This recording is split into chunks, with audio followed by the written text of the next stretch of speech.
brought to you by Sensodyne के Mrs. Bectors and Bajaj Freedom। अब अगली खबर का रुख करते हैं। एसएससी यानी स्टाफ सिलेक्शन कमीशन एक बार फिर से विवादों में है। बात दिल्ली तक पहुंच चुकी है। 24 जुलाई को एसएससी सिलेक्शन पोस्ट फेज 13 की परीक्षा शुरू हुई, लेकिन पहले ही दिन टेक्निकल ग्लिचेस और बद इंतजामी ने छात्रों की मेहनत पर पानी फेर दिया। बात सिर्फ आरोपों तक सीमित नहीं रही, सशक्त माध्यम सोशल मीडिया का इस्तेमाल किया गया। हैशटैग चले किस तरह के SSC vendor failure, SSC exam failure और एसएससी मिसमैनेजमेंट। इसके बाद छात्रों ने आरोप लगाया कि नए वेंडर ने एग्जाम का पूरा सिस्टम बिगाड़ दिया। कहीं पहली शिफ्ट के बाद सिस्टम बैठा तो कहीं एग्जाम बीच में रद्द करना पड़ा। छात्रों की नाराजगी समय समय पर एसएससी के साथ पेश आने वाली अन्य समस्याओं से भी है। सुनते हैं। आप पवन गंगा का नाम बड़ा चल रहा है उस सेंटर का, क्या हुआ था? वो थे 2 एग्जाम पवन गंगा में, तो रात को 1 बजे एसएमएस आता है कि आपका एग्जाम कैंसिल कर दिया गया है। और एक एग्जाम से एक दिन पहले, हाँ, रात में सुबह मैंने प्रिंट करवा लिया, सब कुछ करवा लिया, तो बता दिया गया कि मेरा एग्जाम कैंसिल हो गया है।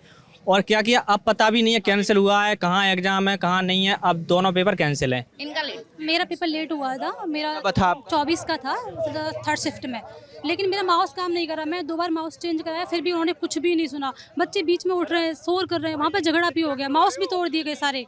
आरके डिजिटल सेंटर फर्स्ट पे ये सब कुछ हुआ था। मैं इसी कंपनी का पहले पेपर दिया था, एमपी पटवारी का, उससे मैं प्रताड़ित होकर एमपी की तैयारी छोड़ दिया। मैं एमपी का रहने वाला हूँ। एडिक्वेटी ने एमपी पटवारी का पेपर लिया था, एमपी पुलिस का लिया था, दोनों में दवा के धांधली हुई थी। मैंने राज्य की तैयारी करना छोड़ दिया, आगे एसएससी की, इसमें पेयर एग्जाम होते हैं टाइम टू टाइम।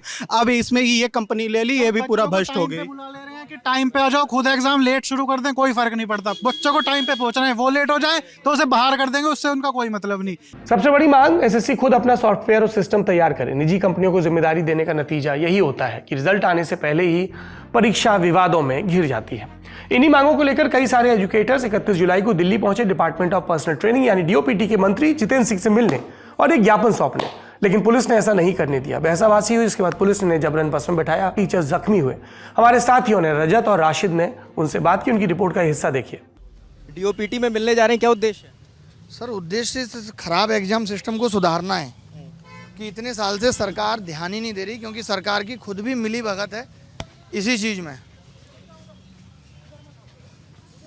ये अलाउ तो कर नहीं रहे जाने को। हम उधर ही खड़े हो। ये जैसा कि मैंने शुरू में जिक्र किया था, यहाँ पर राज्य के अलग अलग राज्यों से यहाँ पर टीचर इकट्ठा हुए हैं। ये डीओपीटी के दफ्तर जाना चाहते हैं और वहाँ के मंत्री जितेंद्र सिंह से मिलना चाहते हैं लगातार, लेकिन पुलिस उन्हें रोकने की कोशिश कर रही है। और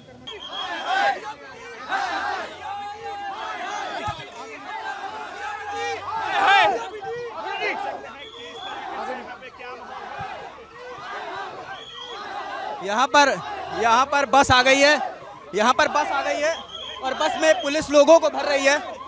यहाँ पर पुलिस ने लोगों को भरना शुरू कर दिया है। ये लोग भाग रहे हैं यहाँ से। पुलिस ने लोगों को भरना, जो भी उनके हाथ में आ रहा है उसे पकड़ के पुलिस अंदर भर रही है।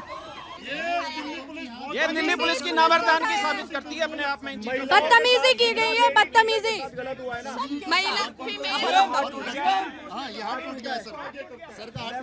किसका हाथ टूट गया? ये शिक्षक के साथ ये बर्ताव नहीं सर, ये मतलब गलत बात है ना। टीचर्स का हाथ तोड़ा गया, मतलब इतने बुरे तरीके से। और ये सबसे बड़ी चीज है। अच्छा एक बात बताओ, गिरफ्तार करके क्या हो जाएगा? क्या सिस्टम बदल जाएगा? क्या चीजें सही हो जाएंगी? अगर गिरफ्तारी से चीजें सही होती हैं तो इस देश का प्रत्येक युवा गिरफ्तारी देने के लिए तैयार है। इस मामले में आगे क्या, ये भी जान लेते हैं। इस वक्त हम दिल्ली के जंतर मंतर पर खड़े हुए हैं और मेरे पीछे कुछ देर पहले तक सैकड़ों छात्र और टीचर यहाँ पर मौजूद थे। 31 जुलाई का कॉल था, देश भर के अलग अलग कोनों से टीचर यहाँ पर इकट्ठा हुए थे। मुद्दा था वो डीओपीटी के मंत्री जो जितेंद्र सिंह हैं उनसे मिलना चाहते थे। उनकी नाराज़गी थी कि एसएससी ने एग्ज़ाम कंडक्ट कराने का जो ठेका है वो पहले टीसीएस के पास था, एडिक्विटी नाम की कंपनी को दे दिया है, जिससे जुड़ी तमाम परेशानियां सामने आ रही थी। कई स्टूडेंट्स नाराज़गी जाहिर कर रहे थे कि उनके एग्ज़ाम में सर्वर नहीं चल रहा था, वेरिफिकेशन में लेट हुआ, कई जगह एग्ज़ाम सेंटर कैंसिल हो गया। इन्हीं मांगों को लेकर 31 जुलाई को शिक्षक डीओपीटी मंत्री से जितेंद्र सिंह से मिलना चाहते थे। रकाबगंज गुरुद्वारे पर इकट्ठा होने का कॉल दिया गया था। धीरे धीरे इकट्ठा होने लगे तो पुलिस को जब इसकी जानकारी मिली तो पुलिस ने उन्हें वहाँ से हटाने की कोशिश करी। उसकी कुछ देर बाद जब ज़्यादा शिक्षक वहाँ पर मौजूद हुए, उन्होंने डीओपीटी के दफ्तर की तरफ कूच करना शुरू किया। पुलिस ने रोका, झड़प हुई उसके बाद पुलिस ने तमाम शिक्षकों को डिटेन कर लिया। कुछ जो शिक्षक बचे उन्होंने कॉल दी, फिर स्टूडेंट जुटना शुरू हुए, सब जंतर मंतर आ गए। शाम 5 बजे तक सब जंतर मंतर में थे। उसके बाद अनाउंसमेंट होने लगी कि 5 बजे से ज़्यादा वक्त तक बिना परमिशन के आप यहाँ पर आंदोलन नहीं कर सकते।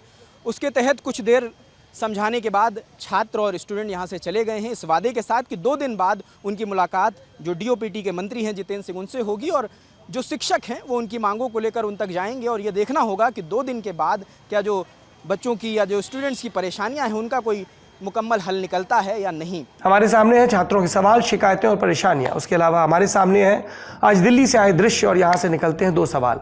तकनीक और आर्टिफिशियल इंटेलिजेंस, नित नए ऐप्स और हर दिन अपडेट होती दुनिया। हमारी संस्थाएं बच्चों की साधारण सी परीक्षाएं कराने में लाचार क्यों हैं? समस्या 1-2 दिन की नहीं है, सॉल्यूशन संभव नहीं है, फिर क्यों हर बार हर परीक्षा के बाद हम स्क्वायर वन पर पहुंच जाते हैं, अक्षम नजर आते हैं? दूसरा सवाल, अगर छात्र और टीचर सड़क पर हैं और पुलिस की लाठियां घूमने लग रही हैं तो क्यों? क्या ये अपराधी हैं? क्या अध्यापकों का ये मांग करना कि वो अपने मंत्री से मिलना चाहते हैं गलत है? ये कतई गलत नहीं है, ये कतई अलोकतांत्रिक नहीं है। और जो लाठी चला रहे हैं उनको भी ये ध्यान रखना चाहिए कि उन्हें कुछ छात्रों के तौर पर किन्हीं गुरुओं ने पढ़ाया है। आप अपना जो कॉल ऑफ ड्यूटी है उसको पूरा करिए, लेकिन इस बात का ख्याल रखिए कि लाठी की उस तरफ कोई अराजक अपराधी और दंगाई नहीं है। शिक्षक हैं, छात्र हैं और अगर शांतिपूर्ण ढंग से अपनी मांग मान रहे हैं तो सरकार को ये समझना होगा कि लाठीचार्ज उपलब्ध विकल्प नहीं है। जवाबदेही सरकार की है। नरेंद्र मोदी सरकार को देश को ये भरोसा दिलाना पड़ेगा कि वो इस बात में सक्षम है कि बिना किसी चूक के इम्तिहान करवा सकते हैं केंद्रीय नौकरियों के लिए, और नहीं करवा सकते हैं तो वो भी देश को बताना होगा। संसद चल रही है, वहां पर भी जवाब दिया जा सकता है। अब बारी सुर्खियों की।